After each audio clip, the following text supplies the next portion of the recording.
Word. I'll pass it over to you. Welcome, Grayson. Thank you so much. I'm going to see if I can kick off this presentation here. So my name is Grayson Bass. Thank you for that lovely and generous intro, Hannah. Welcome, everybody. I'm happy to share what I've learned. I would like to start with a few things here in Canada. It's something that's very important, but I think it's important for all peoples and all places, is to acknowledge that the land that we're on. And here in the region of Waterloo, the Waterloo region where I manage the lab, it's made up of 7 different communities, 3 cities and 4 rural townships. It's all along the Grand River watershed. And that actually used to be how we used to govern, was along watersheds. And I think it's important to understand that as settlers here, we have a duty to both acknowledge that, and I will always say I don't believe in the idea of decolonization. I believe in the idea of re-indigenization, because I think that brings us back to our natural state of humanity. So that would be at least a little bit of where I would like to start today. I'd also like to start by saying we're all equal in our infinite levels of ignorance. It just so happens that today I'm here hopefully sharing the stories of my experience to help level up humanity so that we're all a little less ignorant. And that's kind of how I look at and view what I do in this community, is how do we level up? Because I run a government innovation lab, but the mission is to make this the best community for children and youth. And in order to do that, that means we have to change from where we are today to where we're going to be in the future. So in that, so I'll say I really run a change management office. But when we think about it, I really run a youth engagement lab, or a community engagement lab, because that's the ultimate way that we look at things, is trying to create this sense of belonging. And I think that this is a really powerful concept. I've worked on innovation projects all around the world, and I can say with all certainty, this is the easiest and most rewarding innovation project I have ever worked on when it comes to ideation, partnerships, collaboration. And it's because we are listening and leading and co-creating with youth in our community. And if there is a takeaway for all of you, if you're trying to build a government innovation lab or a community-based lab or solve community and social challenges, engage youth, engage children. The trick, and I think what is part of what we've done, the skill to develop, is learning how to listen, because children and youth will see things that we miss, but they do so in a way that is years and sometimes decades ahead. And I think that this is really important, given the challenges that we will bequeath them this century and what world they will grow up in. I always like to start kind of like with this idea of imagining what the future looks like. And if you've been reading this, think about what that would mean for your own community. Imagine what this would look like when you can harness the power of not just one lab in your community, but 100 different labs, because you're empowering classrooms, you're empowering community centers, you're empowering youth groups to get together and actually transform that community. And today, if you've read the description, we're going to talk about a couple things. I'm going to spend some time to really talk about the why we do this. I want to talk about and define what innovation is, because I think Voltaire would say, I'll argue with you about anything, but first define your terms. I want to share with you what we've accomplished, and then I want to share an invitation to fail, both for yourselves and with your teams and with us. And then I want to be able to answer some questions that I hope can help, or that are inspired by the conversation. I really like this quote from Roosevelt. You can hear that I am in Canada. I do run a Canadian lab, but I'm afflicted with a Southern accent. I grew up in West Texas, and I didn't realize how ignorant I sounded until George W. Bush started running for office. And, he makes up words, and I thought that was normal growing up. So if I make up a word or it sounds strange, then feel free to laugh. As far as to prepare you for what you're about to get. I like to teach, so I am a professor at universities before, which means I can talk literally from now until the sun sets. But it also means that I've been told listening to me is like drinking from the fire hose. So there's going to be a lot that will come after you, but feel free to ask questions. That goes back to like we are all ignorant. If you have a question, like ignorance is a choice today. Feel free to ask. We can have nice things, but there was this recent academic article that said government bureaucrats are really good at doing the wrong thing. And it's not because of ineptitude. It's not because of malintent. It's because we have not quite evolved. And I think that that really is what a tool for an innovation lab is it is the point where a community can evolve. If you think about all the policies that we have, particularly at a municipal level, sanitation, like how we're picking up the trash, sewage, how we're getting rid of the waste in the water, how we're getting basic necessities for human life, housing programs, health programs, these are all existence. These are all foundational for survival. And that makes sense. Like we should have the basics of necessity. But when we start thinking that way, we have boxed ourselves into a limited economy thinking. And what we've done is we've built in generational debt because we start to enshrine the need to survive versus what we have in our modern society, which is the ability for every person to thrive. And that really is the transformation that when we think about building for the future, when we think about creating value for our communities, that's really where we have an exponential growth and exponential impact as public servants. This comes from a friend of mine who used to work at Microsoft, and he said, Grayson, you know how much it costs to fix a bug at a developer's desk? I said, I don't know. You can probably guess it's 20 bucks. He says, you know what that same bug is once it gets into production? And I said, I don't know. He's like, it's $10,000. And he says, you know what it costs when we release something and the bug is in the wild? He goes, it's a minimum $1 million fix. And we are stuck addressing $1 million problems. And that is a big problem. That's a drain on resources, particularly in an inflationary period. We are unable to go upstream and solve those problems so that we're stuck providing multi-million-dollar housing solutions, or as opposed to what could we do upstream to limit the unhoused or to address it in a more social and compassionate way? How are we addressing people who are now stealing in the community because they don't have fundamental needs to eat and feed their families when 6 months ago they could have qualified for a food program, and even before that we could have built in a way that that individual could thrive? We're asking the wrong questions. And that really is the paradox of government innovation, which is it's government's job to keep the wheels on the bus and the train on the track, and it's innovation's job to strip it off, put wings on it, and send it to Mars. And these kind of polarizing needs play out in society as, is government, have they earned the right, have we earned the right to continue managing a community?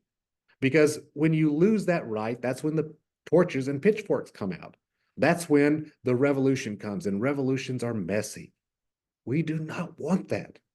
So it's my job, and if you're running a community innovation lab, to sort of midwife or lead the evolution. And the best way that we can do that, and the fastest way, is by engaging children and youth and by just listening and focusing on what are those basic human needs, but how do we express and empower humans not to survive, but to thrive. And that changes our decision logic and what we do.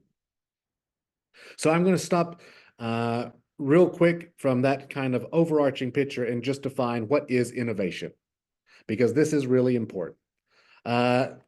My colleague who manages half the lab, which we call the play lead in the lab, so you can imagine that's with the youth engagement side.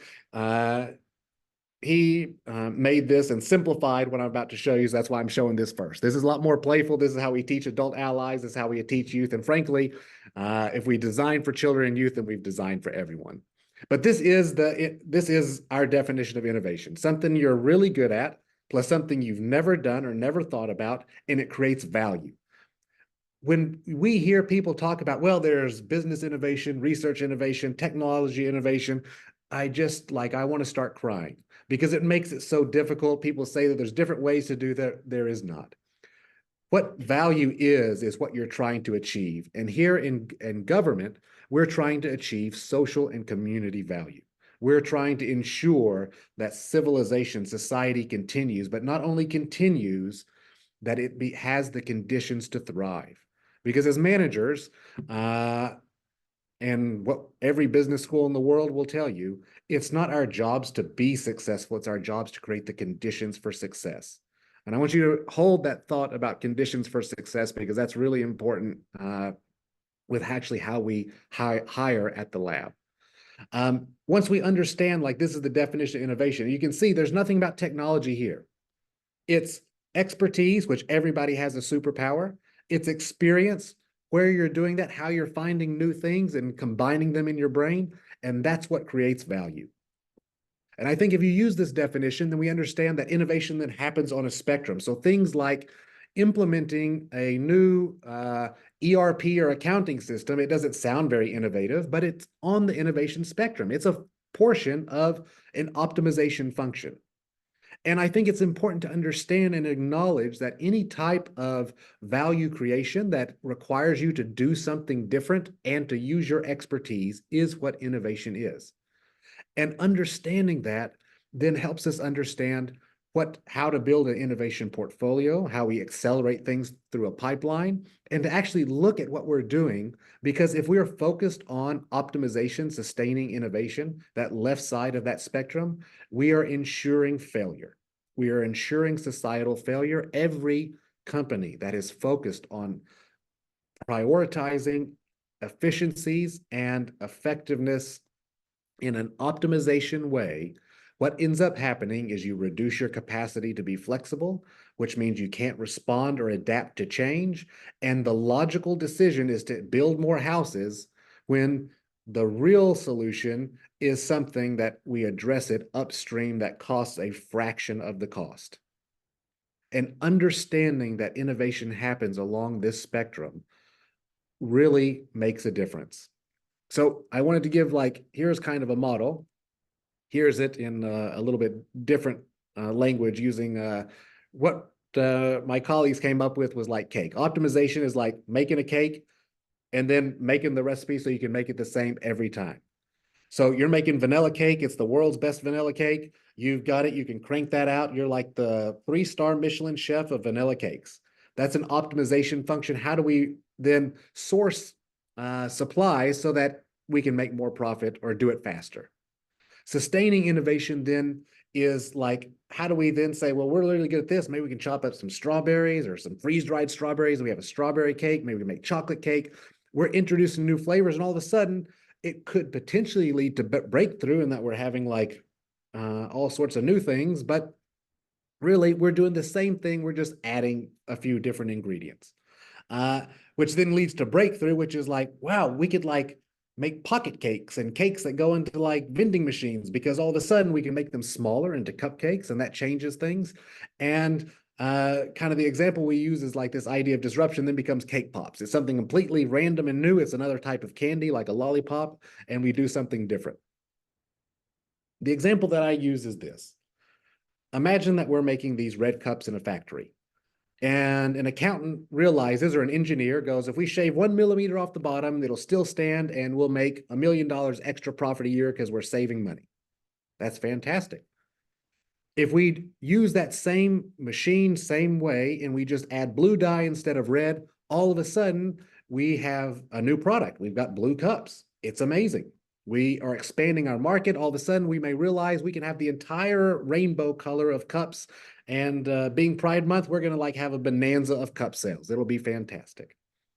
But then as we start to think, maybe someone will have a new experience. Maybe one of us is running in a marathon and we're going to reach for our beautiful plastic cups and someone in front of us knocks over and like the last mile is horrible because we're dehydrated. Maybe some of us are exercising, we're doing yoga and lifting weights, we knock over, everyone in the gym is mad at us. We come back to the office, we share this story. Eventually we realize, hey, what if we like made a lid and it could screw on and off, and we've just invented the plastic bottle, and now all of a sudden it's a breakthrough because we've expanded our market. Now we're not just selling empty cups that hold things, we're selling a completed product that now opens the door to now we're selling to airlines and hotels and tour buses. It's in vending machines. That is what breakthrough is. And that is the end of our innovation journey because we're asking the same question. We've gotten to the $10,000 problem. Disruption is a different approach. And this is why we can build a world-class lab quickly, because we're willing to be comfortable being uncomfortable. We're willing to look at and ask a new question, which would be, why are all these people drinking water? And all of a sudden, maybe we'll figure out that for this example, there's a magic pill or magic cake pops appear. And all of a sudden that changes our daily need. All of a sudden, the economics of water are completely different. How we share, how we care change. It changes a fundamental behavior of humans. And in one generation, we went from a plastics company polluting the world to a pharmaceutical company providing hydration and the basic needs for all of humanity in a tiny, tiny pill. That's an extreme example, but you can see that this is from a practical level. This is kind of what it looks like. You have basic wheelchairs where it requires someone to push. You then added a few pieces that allowed an individual to mobilize themselves. Technology then equipped someone, the chair then moved itself. And a disruptive solution is all of a sudden, we're not thinking, how do we move someone who can't move through external means, but all of a sudden, we're enabling someone to regain the use of their body. All innovation starts someplace over here, whether that's disruption or breakthrough sustaining, and it always, always goes as fast as it can to optimization. And optimization then leads to a different skill tree until you have something where somebody asks a better question. That also requires you to measure it differently. And this is where a lot of amazing innovative ideas in government fail, because someone creates a breakthrough or a disruptive innovation that has the power to transform the community, but there is no clear way to measure it. It doesn't make sense.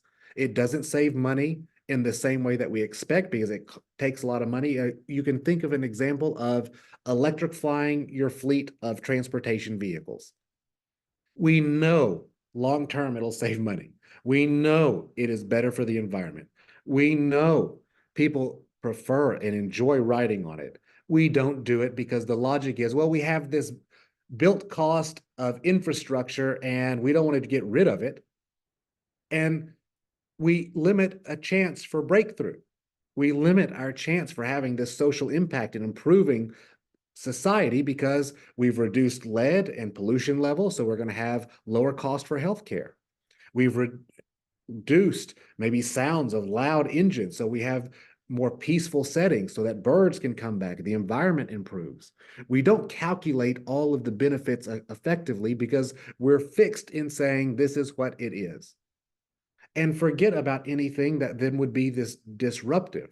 We're doing the right thing by trying to use and leverage existing tools and resources and infrastructures in order, because we know we have to do more with less, but all we're doing is running towards an inevitable collapse.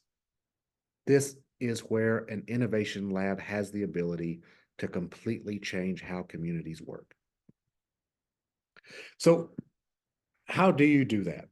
And that really comes down to like, what are the fundamentals of running a good innovation lab? And I will say this, if this is the one thing you take away today, if it's the only thing that you want to take away today, please take away this.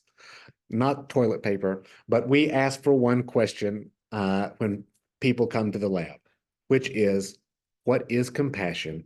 I want someone to define it. I want to understand how they understand what it means. That's the Voltaire piece. And the second part of that one question, and the one that really defines it, which is how do you teach compassion? And there's a reason for that. It's not because we're a bunch of hippies. Uh, Compassion and innovation in the brain are the same.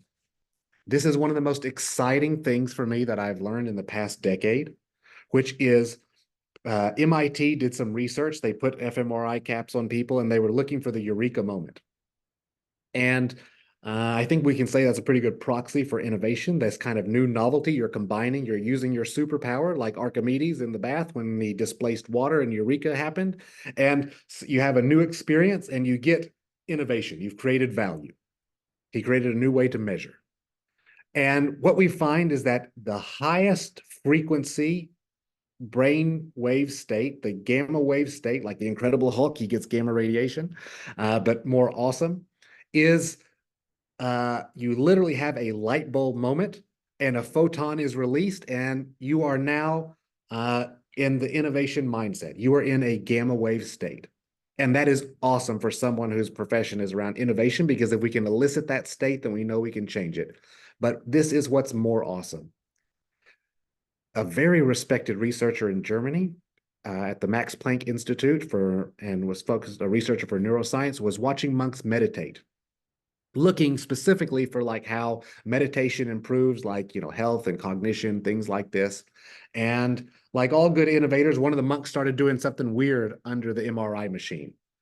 And the woman, Dr. Singer, was looking and go, whoa, whoa, what are you doing? The monk's like, oh, I'm so sorry. And she's like, no, no, keep doing it, keep doing it.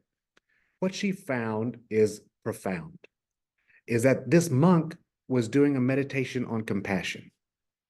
And compassion had the same response as what innovation is, which you enter into a gamma wave state. You're the highest frequency wave state of the brain, where we can say things that appear miraculous, where healing, your most effective state is in this gamma wave frequency. And this is incredible. And I want to clarify something. Compassion is an infinite sustainable resource for the brain, and it is different from empathy. I go crazy when I hear us encourage learning empathy in our organizations or learning empathy in schools, because empathy leads to burnout. We are teaching people and encouraging burnout. Again, we're doing the right thing, but we're doing the wrong thing with right intentions. Empathy and pity run on the same rails of the brain. And that's important to note, because pity is the emotion that is most commonly cited by people who participate in forms of mass violence and genocide and horrible acts towards other human peoples. They will say they felt pity for the first person that they harmed. Pity and empathy are closely related. Compassion runs on a different rail, and that is something that is profound for what you are doing. You can think of compassion as selfless. Empathy is selfish. You're trying to relieve someone else's pain because it makes you uncomfortable. If you want to know who the most empathetic president in the United States, at least in the last 100 years, it's Donald Trump. We could probably all argue, no matter how you vote, compassion looks differently.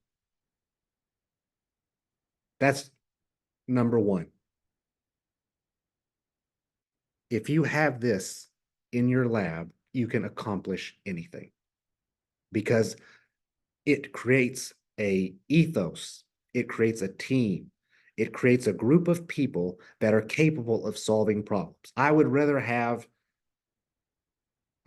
10 mediocre but compassionate individuals than 10 selfish outperformers, because I guarantee the compassionate group will outperform. And that's what's amazing with children and youth. That age group, youth in particular, from, let's say 13, 14, 15 to their to mid 20s, are naturally innovative. They're naturally compassionate. They care. They want to know. And of course, younger children, so much more so. In the lab, we use a near peer system. We have university co-op students work with high school with junior high or upper middle school. with elementary, and then down on to like smaller children, with the goal of trying to increase this sense of belonging. Belonging is the number one driver that what we find that improves well-being. You'll hear companies nowadays, they're talking about belonging. I wish I was smart enough to take claim for this, but it was an organization here in Waterloo region called the Children Youth Planning Table, who've been working for like 20 years. And collectively, this group came together and said, belonging is the most important thing. We need to focus on this. We measure this. We measure this now through a metric that we've developed called personal involvement in community, which is not you, like your parents pushing you to do something in the community, but you as an individual wanting to do something. And it's based on qualitative, like how is it something that you would recommend to others? Do you feel good about it? Would you do it again? Quantitative, like metrics, which are frequency and time. How often are you doing it? And what's the volume, the time that you're spending on that? And when you understand that you're engaging children and youth, you're building for everyone. When the lab started, people said, well, what's the, like, how do you know you're going to be successful? And my boss, he also asked, well, how do I know you're going to be working? I said, well, I can answer the second question first. Well, you're going to get a complaint once a week that someone's going to complain about me. And that's how you're not going to know I'm working. He's like, what do you mean? I said, well, innovation makes people uncomfortable. It requires them to change. People don't like that, especially entrenched systems. So if you're getting a complaint, then no, I'm doing my job. He goes, well, please just make it like once a quarter. I said, I can't. I'm here to work. I want to do something good. And I can tell you that's probably down to once every 2 weeks or once a month. So I could probably do better. But as far as we both think I could do better, him less and me more.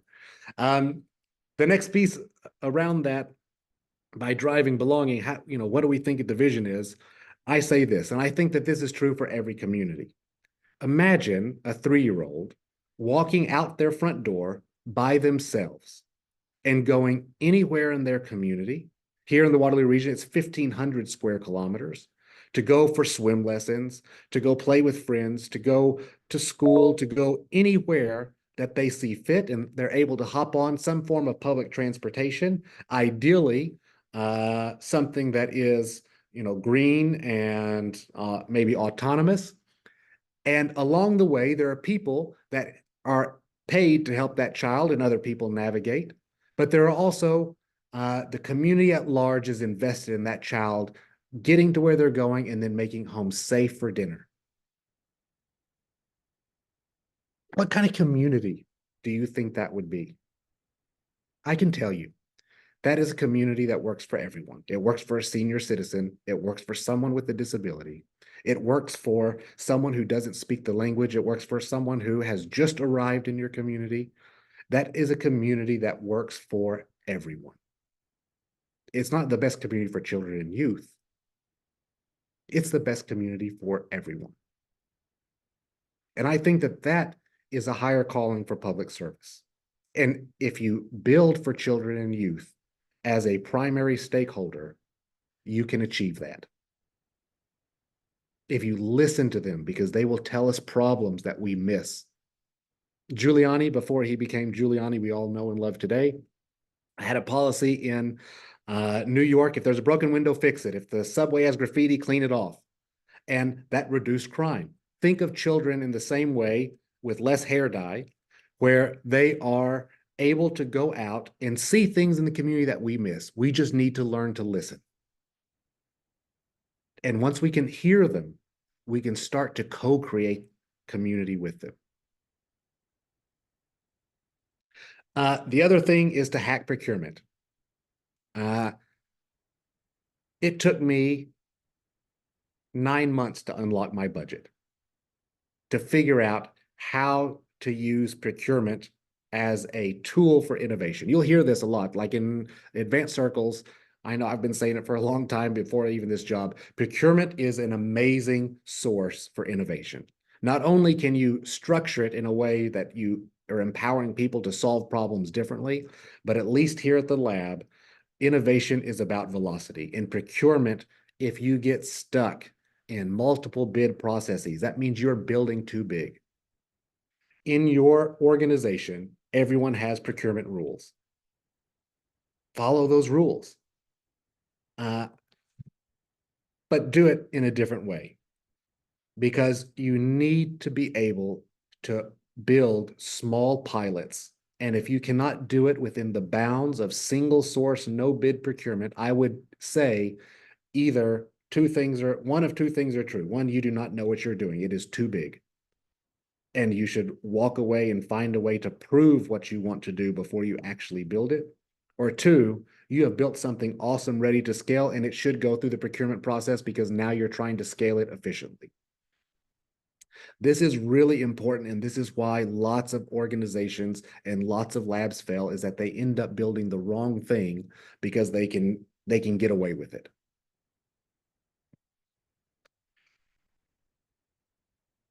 To kind of go back to like what that looks like and what we say, I thought that it was kind of a good way to talk about making progress versus showing progress. Um, During that first 9 months, as I was like setting the stage for what we would build and kind of going out and looking for people and designing pilots and figuring out how to procure, um, the lab itself basically went dark, and people were saying like, well, what's happening? People were saying like, there's nothing going on. They hired this guy, nothing's happening. But we're moving forward because I talked to several hundred people in the community to actually understand what needed to be built. Where were the gaps that the lab could support and provide service that would actually improve society? I have a mandate of big data and children and youth. And big data is everything everywhere. Children and youth we define as prenatal up to and through university, kind of into your first job. That basically means I'm the lab that can do anything. So that's a problem we have to figure out to scope what it is. And effectively, we build data tools that either support the child and youth serving ecosystem, which effectively, until I was telling a joke until I realized it wasn't a joke, where some of these nonprofit organizations upgraded to Excel during COVID because they were on the pen and paper system. And then how do we engage and empower children and youth using some both youth engagement tools, give them opportunity, and then how do we use technology to increase accessibility for them? All of that, if you can think of it as kind of like an iceberg in some ways. I inherited this grand vision of a smart cities challenge that the federal government here in Canada put on. Spoiler alert, we didn't win, but that was okay. But that was kind of the two insights from this community, is that we could all work together. So we built a trust network, focused it on children and youth, and built around the idea of increasing belonging. I wish everyone would steal this. I wish everyone around the world would focus on belonging in children and youth, because we would have a better world. When we put children and the youth at the center of communities, we make better decisions. When we focus on belonging, this is not inclusion. Inclusion means we kind of make some people uncomfortable by other people showing up. Belonging is different. Belonging means that you have the ability to show up who you are as you are, wherever you want to be. I told you that that aspect of thriving was important, and those questions about compassion that we asked, the best one that I've got, and we built our first scale program, which is called the Nurture Program, was built because I asked a young woman, how you teach compassion, and she said, I teach people how to compost. I said, what? She goes, yeah, I would teach people how to compost. My grandmother taught me. And if you think about it, compost is a brilliant thing because you're creating an environment for things you can't see that are so tiny in order that they transform and grow and thrive. And by doing so, they transform the environment around them that then has exponential benefit as it is then spread out and shared. I thought that's a good answer. So now that's our first scale ready program. It was designed by youth to educate and bring land awareness. We had a 5-year plan that I presented, and we have done that in effectively 2.5 years. We've been recognized as a top government innovation lab through the World Government Summit. It's like the World Economic Forum or like Davos or the Oscars for government. We have products that are being adopted both by the private sector as well as multilateral organizations and other governments. We have a framework for engaging youth that is now spreading across the community. And now we're in an exercise of like, how do we build this again? Because we need to ask better questions. Um, I always tell folks it was my job to take the lab from 0 to 1. It was me all by myself, basically for 1 year as I was doing this. And then we hired the data and knowledge lead who runs all of our digital tools and the play lead in March and April. So my job was to take the lab from 0 to 1. Collectively, it was our job to take it from 1 to 10. And now we're on the path to like 10 to 100. And that you can imagine our impact is scaling with that. We have a model for change, which is how do we engage youth and bring them into kind of an innovation space so that we can kind of resource and profile. We're able to manage our pipeline to engage with youth. There's a model called Hart's Ladder, HART, of youth engagement, which basically the bottom three you don't want to be on. And if you can, and there's appropriate levels for some of the middle layers, but when you get to the top, really it is youth initiated. Adults and youth are sharing power. At the top, it's sharing power with children and youth. And I think that if we could do that around the world to make room for children and youth, we would solve all of our problems. Because I can tell you that's one thing that has been a surprise to me is how fast change is possible when you work with and partner with youth. This is not tokenism. This is not bringing them along as decoration. This is really listening to them and working with them. And look, if you're a parent, at home, that is really hard to do. So at least out in the community, like we always like are like, man, we're like hypocrites. We're like doing this and educating people in the community. And of course, we're like having to get support to do it in our own houses. It's not easy. It's not, but everyone can do this. These are some of the projects that we have. You can look at our website. It's swirl, SWRIL.ca. I always say we're the most illiterate lab in the world. You can see I'm afflicted with the Texas accent. I'm also have some dyslexia. Of our team, we only have one person who is, and thankfully that's our comms person, who does not have a learning disability or neurodivergent, and whose first language was English and also speaks French, which is important here in Canada. The rest of us, it's either we immigrated here or we have some neurodivergent. So you can imagine our emails back and forth and like text chats look very strange. And I think that's good because we're leveraging everyone's capability. In our lab, we can host a wide range of neurodivergent students. Everyone belongs here. And these are some of the actually outputs that we can see. You can look on our website. You can see, I guess you can YouTube like GIMI innovation, GIMI impact, and you'll see a video. You'll see videos on our website. You want to see progress. This is what it looks like.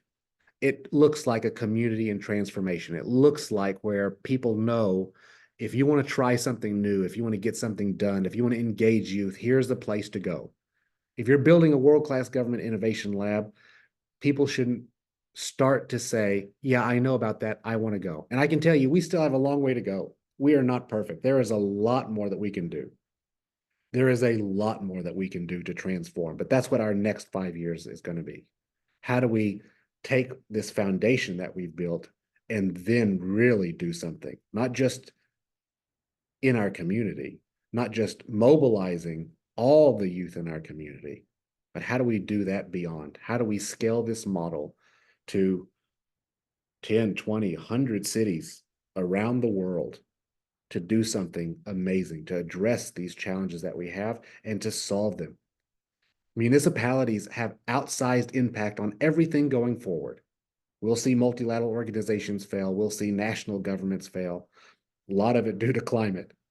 But municipalities have the ability to change. They have the ability to directly impact billions of people. And you can do it. Here are 3 rules. This is from an economist named Ronald Coase. He came up with a model about why firms grow that I've extended to why innovations and ideas spread. And these are the 3 effective rules. If you look at these, and map this to our innovation spectrum, it looks something like this. That breakthrough disruption is the bottle or the pill. You're doing something kind of different. It's the cupcakes or the cake pop. That expertise and efficiency is really about making cups faster, better, cheaper, or making different types of cakes. They're both important. Like, don't get me wrong, government should always improve efficiency and effectiveness. It should always leverage the ability to reduce the cost. That is a foundational aspect of government. It just cannot be the only one. And going forward, it cannot be. It cannot be going forward. So what is an innovation lab? Now that we've kind of like talked about that, well, job number one, you got to understand what innovation is. If you do not, you are going to fail. Understand, innovation is not about technology. It's not about shiny things. Like if I could think of like the three sins of innovation, it is overpromise, underdeliver, building stuff that's shiny for no reason than just because it's shiny, like for tech's sake. And the third one is not having leadership support. I am so blessed in my lab that I have an amazing reporting line to the top of our government, both politically and bureaucratically, that have provide air cover for innovation, that allows my reporting line to give me cover so that I can explore, experiment, and pilot new things. And I would say that a lab's job is really not to scale anything, it's to advise on scale. Exploring is just desk research. Like these are really like trying to figure out, should we even do it? Experiment comes down to like, I always say like, we should do $20 experiments. If it costs more than $20 and we cheat on that, like by amortizing things sometimes, then we don't know enough. And that should then take us into a pilot. We can quantify each of these steps and how much it costs, how much time, how much resources it costs. We did not do that from day one. But that is always the goal for a lab, to be able to then share that. And effectively to get from explore to like something that we have proven and ready to scale, at least in our lab in this community, we're running at about 60 or $70,000 Canadian. So like $8 US. If we think about like the focus, it really should be on evolution. So there's this concept called the innovation gap. It's basically when companies fail because they overinvest in optimization. When governments fail, that's revolution. So how do we then focus on asking better questions and engaging change in our community? The next piece, an innovation lab should be moving fast. Plan faster than your government. That is the only way to do it, because otherwise you get stuck in a bureaucratic nightmare. And fail fast. Like we should be able to pull the plug quickly. And in order to do that, that empowers us to learn quickly. And the last one is, a good lab is going to teach others. Anyone who wants to come learn from what we do, how we do it, especially with how to engage and work with youth, we do that. We do it as a pro bono service, and we also do it as a consultative service. Here is something that is like kind of, I see as a quick checklist for you if you're building a lab. The first two, I think, are almost always questionable. I think most of these are not present in most labs that I've been to around the world. There are a few exceptions in government, to be clear, and I hope either you're one of them or you know one of them. But I would say to understand kind of this list from like what are foundational aspects to actually have a lab. If you don't have these things, it doesn't make much sense to even start, versus what are like tactical ways to go about it. And that can change depending on what community that you're in. I'm going to kind of wrap up so we can have some questions, but I just want to say like this is the knowledge pyramid. We add that layer of transformation at the bottom. It's upside down, so I guess it's not a pyramid, it's more of a funnel. But this is kind of how we understand everything that we do and how we kind of move things through that innovation spectrum, through our innovation portfolio. And we've got different aspects happening at different parts of this pipeline, with the ultimate goal that we are increasing belonging and transformation. That increases our ability to thrive. That increases our ability to address problems. And what happens is that when we make youth partner, all of a sudden, we increase our capitalization of resources. We have more humans able to collectively work together. That builds a community of resilience. it builds a community that's able to adapt. There's some research out of Japan where they looked at communities that recovered after a natural disaster. And the surprise was that it wasn't the ones that were most economically advanced. It was the ones where people knew their neighbors, because those communities, people were invested in knocking on the door to make sure that their neighbor was safe and to help them. That's a community of belonging. And we get tangible benefit. We are more resilient. We recover faster. And going forward, we have to do that. We take a story, art, and design first approach at the lab. This is a new way, that people have, I don't know, when I was growing up, we learned Bloom's taxonomy for learning. And, this is a much more simplification. And I really like this because anytime you're tasked for change or to do something new, it goes into your identity of who you are. And if it doesn't fit, you're going to ignore it and not even bother. If it passes that gate of yeah, I could see that, that's a deep subconscious process. It goes into a subconscious process, which is your brain will try and figure out how to make that work, start putting together different connections like that. We start to get to innovation. And then it goes into your cognitive system where you actually want to try and grab new things. And that creates new behaviors. Why do I mention this? Because we're an art first lab. The first summer, so a year after I started that summer, we invested in 10 murals across the region. And people are like, why is this guy putting tens of thousands of dollars into murals that were created with youth on schools and across the community?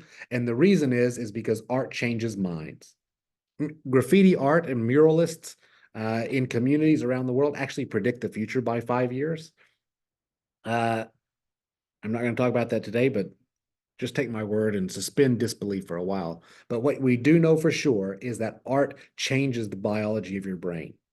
When you see something, when art inspires you, you're going to start changing yourself, which makes you more open to learning something new, to change, to transforming, which are ingredients for innovation and change in our public spaces. This idea of then story, how do we then tell that story? So we'll say Joseph Campbell's Hero of a Thousand Faces. How does that story, that journey of transformation transpire? How do people then see themselves? That affects that kind of subconscious aspect. And then how do we cultivate for compassion? How do we understand and how do we enable everyone to be a leader? That's when action happens. And if you follow these principles, change is inevitable, not just for the individual, but for a collection of people, a community. What does that look like? How we, those rules? Art tells us how to do something different and make new connections. These different types of features and what we should do, what we could do with it. And then actually for us, play is the big way to do it. We play. We have a slide in our office. I know not everybody has that. That's one of our magical items. Not everybody gets to use Thor's hammer, but it is a tool that we can use, but you can bring play into anything we do. I'll give you an example. We have youth who we've gone through this process and youth have identified public speaking as a challenge, particularly today, particularly this group that were, late teens that would have been presenting in front of their class in high school and junior high. They don't have the ability or confidence to do that. They're afraid. Combine that with devices, and all of a sudden we have a generation who not only will they not public speak, they will not use the phone. We get some of the most brilliant university students that work with us. They can write emails, they can build rockets, literally build rockets, but you ask them to call someone on the phone and they freak out. So we did a workshop to build public speaking capacity, but we said, let's start with the phone so you can kind of hang up if you freak out. Nobody wanted to make a phone call. So how do we play? Well, we made prank calls. Now that may seem very childish, and it's really hard to do. First of all, you have to turn off the caller ID on your phone. That's job number one. The second is you have to get youth to Google what's a prank call. And you see them kind of laughing and snickering as they're kind of figuring out what a prank call is. And then we demonstrate. So I was the first one. Here's how you do a quick prank call. And what's the first thing that people find? What's the lesson that we can learn from this? Well, number one, people are decent humans. They find that if you call someone, even with something that's ridiculous, like you're trying to order something like, a Chinese food item from a Italian menu, people will spend time to talk to you and like try and understand what you want. And that is a really reassuring thing in these times to understand that people are good. Or you know that someone is just going to cuss you out and that they're not up for it. Either way, the lesson that you learn is number one, people will trust. Number two, you can call and it's okay and it's not nearly as scary as what it is. And that starts to build capacity then to go out into the world and publicly speak, talk on the phone, connect with other humans. So I would invite you to learn from how we have failed at our lab. Um, I can think of someone had asked me, what would you not do again, given all the stuff that we have done that's positive? And I would say the number one thing that I would not do again, but I'm glad that we did it overall, but I don't encourage any other lab in the world to do this unless you're in a very privileged location, which is build digital tools.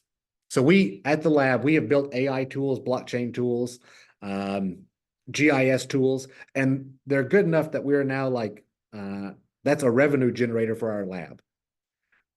We're a municipal superpower in Waterloo region. We have literally one of the world's best computer science and engineering universities. And I would say if you're trying to build tech tools, please do not. Unless you are in Boston, Moscow, Beijing, uh, Silicon Valley. Here, it is too big of a lift unless you can box it in a small way. It's really, really hard. And it's even more difficult to scale those tools into a bureaucratic system because even though they make sense, they don't make sense. I always say that our director of IT here, he's my municipal hero because every day he shows up with a pineapple to a gunfight, trying to like make sure like it's always like tomorrow that we're going to have our systems hacked or like be held for like ransom. And he would love to adopt all the stuff that we do, but he's dealing with that $1 million problem every day.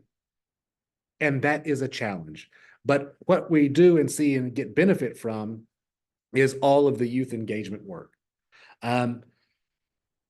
Another aspect that I would say is I always like to say it's my job to be both the second smartest person on all the topics in the lab and the biggest idiot. So I can say that the stuff in the lab that we have collectively worked with, and definitely the stuff that have been led by children and youth, that has been the best stuff. The stuff that's just come out of my brain and I kind of like pushed through as the lab manager, that was probably our biggest wastes. And I would encourage anybody who has that role of leadership, if you see kind of on my profile, I always say like a good leader is the janitor. You got to clean up the mess. So from that perspective, don't make messes. That would be kind of the number one rule I would say is like, don't make messes by not working with like people that are more compassionate and smarter than you. And don't hire people that don't meet that criteria. You can see a couple more of these. But I would invite you, if you have not started a lab, come play with us. And this is our offer to everyone in the community. And I would encourage you to build a lab like this, whether you're doing any innovation project, but especially a lab. Give other people the win. We don't need to take credit for it. We're trying to save the world here. It doesn't matter. We just want to see it work. And if you can collaborate with us, if you can come, like a lab is the place you come to fail. Government doesn't really have a lot of flexibility. In large organizations, you don't have a lot of flexibility to fail. And we shouldn't fail in giant ways. We shouldn't build stuff that nobody asked for, that we didn't research. We shouldn't try and like build the future for our youth, as Roosevelt said. We should try and build youth for the future. There is a difference. We should, when we think about like a culture of failing, it is two-sided. Like we need to define our terms. And in this case, it means fail small so that we learn. And the lab is a place where you can experiment, explore, and try new things, and it does not have to work. Not everything has to scale. Not every idea scales outside of a community. Not every idea scales beyond a desktop experiment that's successful. And that's okay. That is okay. But what we know is that government has to transform. And the only way to do that is to provide slack and a place to fail. And if we can do that, and we can structure it because we're going to learn. We're going to win by learning. That's why it's not really failing. It's like Edison. I've just discovered 10,000 ways that don't work. When we do that, and we create a place to do that, a place where then we can road test with children and youth, with the community, where we can build capacity to learn and to innovate, we have the ability to build resilience, to build the capacity to adapt and to move beyond a mindset that is survival based, trying to solve these intractable $1 million problems, to where we can transform a community in half a generation. So that's what I'd like to share with everybody today. You can check out what we've got on our website. You can feel free to email us either through the website, which goes to like a Google email. You can email me directly at gbass@regionofwaterloo.ca, but I'm happy to turn this off and then try and answer some questions if anybody has any. Thank you very much. Thank you so much, Grayson. Let me just stop the recording as I